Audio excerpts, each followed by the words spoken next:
Сөз Максатбек Мергенбаев Жорокуловго берилет. Трибунага өтүңүз.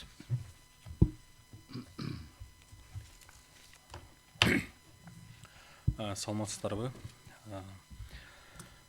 Кыргыз Республикасынын Конституциялык сотуна аталган өтүнүч менен кайрылганбыз. Анда биз Кыргыз Республикасынын Жарандык процессуалдык кодексинин 376 беренесиндеги жаңыдан ачылган жагдайлар же жаңы жагдайлар боюнча сот актысын кайра кароо жөнүндө арыз же сунуштама ишке катышуучу жактар тарабынан биринчи инстанция боюнча ишти караган сотко кайра карап чыгуу үчүн негиз болгон жагдайлар белгиленген күндөн баштап 3 айдын ичинде берилет деген нормадагы ишке катышпаган ишке катышуучу жактар деп көрсөтүлүп, бирок ишке катышууга тартылбаган алардын укуктарына жана милдеттерине карата сот чечим чыгарган жарандар даттана алуу укугу көрсөтүлбөгөн же камтылбаган бөлүгүндө Конституциянын 24 беренесинин 2 бөлүгүнө тактап айтсак, Кыргыз Республикасында мыйзам алдында жана сот алдында бардыгы бирдей тең укуктуу деп көрсөтүлгөн жана Конституциянын 61 беренесиндеги ар бир адамга өзүнүн Конституциядагы, мыйзамдардагы Конституция Кыргыз Республикасы катышуучу болуп саналган эл аралык келишимдерде, эл аралык укуктун жалпыга таанылган принциптеринде жана ченемдеринде каралган укуктарын жана эркиндиктерин сот аркылуу коргоого кепилденет деп аталган нормага каршы келет деп көрсөткөнбүз. Мындай пикирге, мындай өтүнүчтү келтирүүгө бизге жогоруда судья баяндамачы айтып өткөндөй, ошол Нокот райондук сотунун 2025 жылдын 20 январындагы аныктамасы себеп болду. Анда ал Нокот райондук соту ошол Жарандык процессуалдык кодексинин 376 беренесиндеги не таянып, анда ошол ишке катышуучу жактар гана жаңы жагдай жана жаңы ачылган жагдайлар боюнча арыз берүүгө укуктуу деп көрсөткөн да. Ал эми ошол Нокот райондук сотуна кайрылган Хамракулова, Сидикова, Сатвалдиева, Захриддиновалар ал иш боюнча мурда биринчи, экинчи, үчүнчү инстанцияларда катышпаган экен. Ошого байланыштуу алар сиздер мурда катышкан эмессиздер, процессуалдык тарап эмессиздер, ошондуктан сиздердин укугуңуздар аталган мыйзамда беренеде көрсөтүлгөн эмес деп көрсөткөн.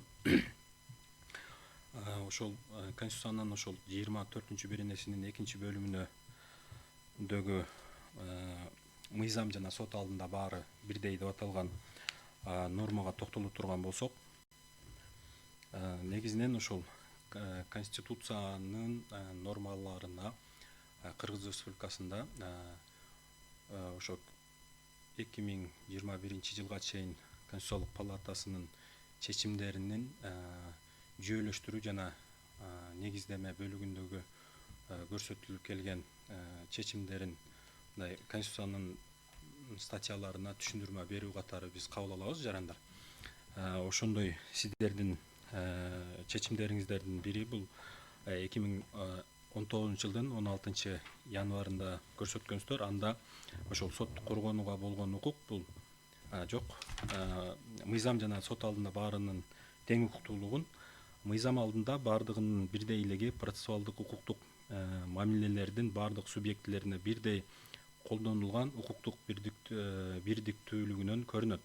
Жалпы маанисинде сотко бирдей жетишүү жана атаандаштык мүмкүнчүлүктөрүн бирдей укугун кепилдейт жана мындай териштирүүлөрдө тараптарга карата кандайдыр бир басмырлоо көрсөтүлбөстөн мамиле жасалышын камсыз кылат. Бул кепилдик сотко карата жетишүүдө мыйзамга негизделбеген объективдүү жана акылга сыяр негиздер боюнча акталышы мүмкүн эмес. ар дайым айырмачылыктарга карата тыюу салынат деп көрсөткөн.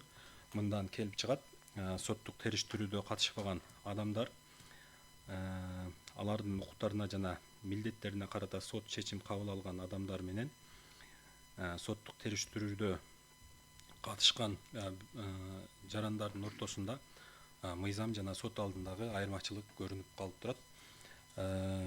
Экинчи негиздемебиз ошол Кыргыз Республикасынын конституциясынын 61 беренесинин 1 бөлүмүндөгү ошол соттук коргонууга болгон укук. Анда Конституциялык палата соттук коргонууга болгон конституциялык укукту белгилөөдө ар бир адам бузулган укугун коргоо боюнча сотко кайрылуу кирет. Соттук коргонуу укугуна жана соттун чечимин жогору турган соттук кайрылуу укугун кошо өзүнө камтыйт. Тактап айтсак, ошол сотко кайрылуу, сотто өзүнүн жүйөлөрүн келтирүү, ошондой эле эгерде сот кандайдыр бир чечим чыгарган болсо, аны жогору турган сотко даттануу укугун өзүнө камтыйт экенин көрсөткөн. Мындан соттун ишти кайра кароо укугу биринчи инстанциядагы сот тарабынан туура эмес чыгарылган соттун натыйжасында жарандардын пайда болгон укуктарын абалын өзгөртүүгө багытталган. Бул процесс жарандардын бузулган укуктарын калыбына келтирүүгө, кошумча кепилдиктерди жана артыкчылыктарды берүүгө же соттук акты кайра карап чыгуу учурунда алардын кызыкчылыктарын канааттандырууга мүмкүндүк берет деп Конституциялык палата 2020 жылдын 23 декабрындагы чечиминде көрсөткөн. Соттун чечимин жогору турган сотко даттануудагы бул соттук коргонууга болгон укук болсо, ал ошол инструменттери катары апелляциялык инстанция, кассациялык инстанция боло турган болсо, ошондой эле жарандардын ошол жаңы жагдай же жаңы ачылган жагдайлар боюнча сотко кайрылып, сотто өзүнүн ошол соттук коргонууга болгон укугун реализация кылуу дагы аталган соттук коргонууга болгон адамдардын укугун өзүнө камтыйт. Андыктан биринчи апелляциялык жана кассациялык инстанциялардагы соттук териштирүүдө тарап катары катышкан жоксун деп адамдын соттук коргонууга болгон укугун чектеп коюу конституциялык максаттарга өлчөмдөш эмес. Кыргыз Республикасынын Конституциясынын 23 беренесинин 2 бөлүмүнө ылайык адамдын жана жарандын укуктары жана эркиндиктери улуттук коопсуздук биринчи, коомдук тартипти экинчи, калктын саламаттыгын менен адеби аклагын сактоо, башка адамдардын укуктарын жана эркиндиктерин коргоо максатында Конституция жана мыйзамдар менен чектелиши мүмкүн көрсөтүлгөн. Бирок аталган ошол сот процессине катышуучу болбогон жарандарга ошо жаңы жагдай же жаңы ачылган жагдай боюнча укуктарын чектеп коюу бул аталган ошол максаттарга төп келбейт. Ошондуктан биз жогорудагы өтүнүч менен кайрылганбыз жана ошол сөзүмдүн этегинде Кыргыз Республикасынын Жарандык процессуалдык кодексинин 376 беренесиндеги ошол ишке катышпаган жактардын укуктары же жаңы жагдай жана жаңы ачылган жагдайлар боюнча арыз берүү укугу камтылбаган бөлүгүндө ошол карама каршы келет деген пикирдебиз. Сиздики бүттү сөзүңүз.